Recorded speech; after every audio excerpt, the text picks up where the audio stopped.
बाप बेटे की रुलाने वाली कहानी। आनंद एक कॉलेज में छात्र था। उसने एक डीलर के शोरूम में एक सुंदर स्पोर्ट्स कार देखी थी और वह लंबे समय से अपने लिए एक ऐसी ही कार चाहता था।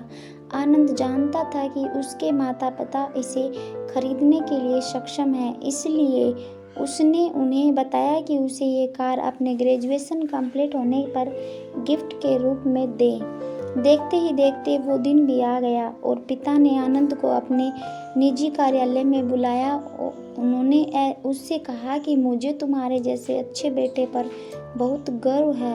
उन्होंने उससे बताया कि वह उससे कितना प्यार करता है और उसे एक प्यारा रैपर से लिपटा हुआ उपहार दिया।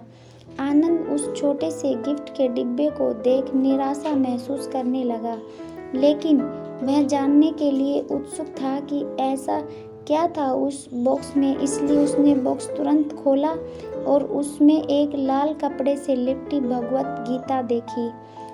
आप इतने अमीर हैं और आप मुझे केवल एक गीता दे रहे हैं, काफ़ी गुस्से से अपने पिता पर वो चिल्लाया और अपनी नाराज़गी और गुस्से के वश में आकर आनंद ने आओ देखा न ताऊ तुरंत घर छोड़ दिया। काफ़ी साल बीत गए। आनंद अब एक सफल व्यवसायी बन गया था। वह अपने जीवन में खुश था। उसकी शादी हो चुकी थी और उसके 2 बच्चे थे।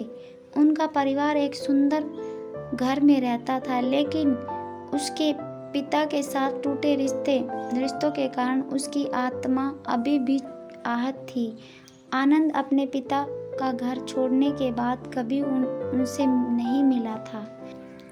आनंद को उस दिन के बाद अपने पिता को न मिलने का पछतावा हमेशा रहने वाला था, क्योंकि एक दिन उसे एक पत्र मिला जिसमें उसके पिता के निधन की खबर थी और साथ ही ये बताया गया था कि उन्होंने अपने जीवन भर की पूंजी वसीयतनामा के अनुसार अब आनंद के नाम कर गए थे।